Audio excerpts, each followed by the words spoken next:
பப்பு. Hi friends, எல்லாருக்கும் வணக்கம். வணக்கம் சொல்லுங்க பப்பு. வணக்கம்.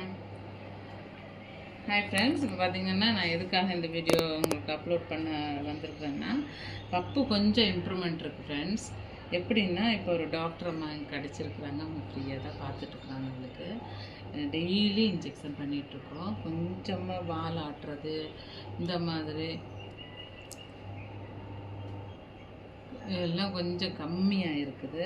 பாருங்கள் ஃப்ரெண்ட்ஸ், இவ்வளோ நேரம் கத்துன்னு கத்துறான். அம்மா என்னை தூக்கி மடியில் வச்சுக்கோ அப்படின்னு. இப்போ மடியில் வைக்கவும் எப்படி தூக்கம் சொக்குது பாருங்கள் செம்ம இடத்துக்கு. மேடம் பேசுங்க மேடம், எல்லோரும் உங்களுக்கா வெயிட் பண்ணிட்டு இருக்காங்க. பேசுங்க. ஹலோ சொல்லுங்கள், ஹாய் சொல்லுங்கள், ஹாய் சொல்லுங்கள், ஹாய் சொல்லுங்கள் பேபி, ஹாய். அவருக்கு வந்துட்டு இப்போ இன்ஜெக்ஷன் பண்ணிகிட்ருக்குறோம். 8 மணி நேரத்துக்கு ஒருக்கா டானிக் கொடுத்துட்ருக்குறோம். டானிக்கு அந்த அம்மா வந்து ஒரு சிரிஞ்சில் கொடுத்து விட்ருக்காங்க. இன்றைக்கி ஞாயிற்றுக்கிழமைன்னு கூட பார்க்காம ஞாயிற்றுக்கிழமைக்கு சேர்த்தே நேற்றுக்கு எனக்கு மருந்து கொடுத்து விட்டாங்க ஃப்ரெண்ட்ஸ். எனக்குன்னா அந்த மாதிரி ஒரு மேடம் கிடைச்சதுக்கு ரொம்ப கடவுளுக்கு நன்றி சொல்கிறேன். அவங்க கடவுளாக நான் நினச்சிட்ருக்குறேன். பப்புக்கு நல்லா ரெடி ஆயிடுச்சுன்னா நான் உங்கள்கிட்ட சொல்கிறேன் ஃப்ரெண்ட்ஸ். ஆனால் பப்புக்கு இப்போ கொஞ்சம் குறைஞ்சிருக்கு பாருங்கள். அந்த கை கால் ஆட்டமெல்லாம் கொஞ்சம் கம்மியாக இருக்குது பாருங்கள் ஃப்ரெண்ட்ஸ்.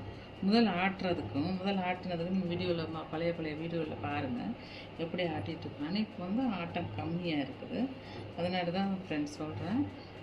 பப்பீஸுக்கெல்லாம் உடம்பு சரியில்லைன்ட்டு நம்ம அப்படியே விட்டுட்டோம்னா அது கால விடைவில் அது வந்து அப்படியே ரொம்ப சாப்பிடாமல் அப்படியே இல்லை இறந்து போயிடும். நாங்கள் இவன் வந்து இவ்வளோவே சாப்பிட மாட்டோம். எங்களுக்கு வீடியோ எடுக்கிறதுக்கு ஆள் இல்லை. இல்லைன்னா நாங்கள் அதை உங்களுக்கு வீடியோ எடுத்து போடுவேன். நான் மாமா வந்து வாயை பொழந்து கொடுப்பாங்க. நான் வந்து அவளை ஊட்டி விடுவேன். அதனால் எங்களுக்கு வீடியோ எடுக்க முடியல. இல்லைன்னா கூட உங்களுக்கு அதெல்லாம் நாங்கள் அப்லோட் பண்ணிகிட்டே இருப்பேன் அந்த வீடியோஸ் எல்லாம். இப்போ பாருங்கள், இவ்வளோ நேரம் அழுதுட்டு இருந்தாங்க மேடம். இப்போ வந்து தூக்கம் மடியில் தூக்கி வச்சு தூங்க வைக்க சொல்கிறாங்க. சரி, இப்போ தூங்கட்டும் அப்படின்னு சுவிட்சாக தான் போகிறான்னு நினச்சி சுவிட்சாக தூக்கிட்டு போய்விட்டேன். அங்கே சுவிட்சாகவும் போகல, கக்காவும் போகல, ஒன்றும் போகல. மடியில் தூக்கி வச்சுக்கோ நான் தூங்குறேன்னு சொல்லிட்டு குழந்தையாட்டம் பண்ணுதுங்க ஃப்ரெண்ட்ஸ். சரி, நான் இதை குழந்தையாகவே தான் நினச்சிட்ருக்கேன். உங்களுக்கெல்லாம் உங்கள்கிட்ட இந்த மாதிரி பப்புஸ் இருந்துச்சுன்னா ஒதுக்கிறாதீங்க தயவு செய்து. அதை கூட வச்சு நல்லா பார்த்துக்குங்க. நம்ம வீட்டில் ஒருத்தராக அதை கவனிச்சோம்னா அதுக்கு எந்த தீராத நோயாக இருந்தாலும் கூட ரெடி ஆயிரும்னு என்னோடய மனசுக்கு சொல்லுது. அதை நீங்களும் ஃபாலோ பண்ணுங்கள் ஃப்ரெண்ட்ஸ்.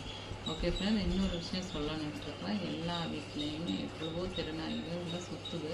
அதில் ஒரு குட்டி எடுத்து ஒரு வீட்டுக்கு வளர்த்தாலுமே அதுக்குரிய மெடிசனை கொடுத்து அதுக்கு ஆப்ரேஷன் பண்ணி அப்படி வளர்த்துனோம்னா நாய்களோட பிரச்சனை நிறைய. தெருவில் நிற்கிற நாய்கள் அடி வாங்காது, சொரு பிடிக்காது, இந்த மாதிரி ஆகும். ஓகே ஃப்ரெண்ட்ஸ், எனக்கு சொல்லணும்னு சொல்லி தோணுச்சு, சொன்னேன். ஓகே ஃப்ரெண்ட்ஸ், பிடிச்சிருந்தால் லைக் பண்ணுங்கள், ஷேர் பண்ணுங்கள், கமெண்ட் பண்ணுங்கள். பாய்.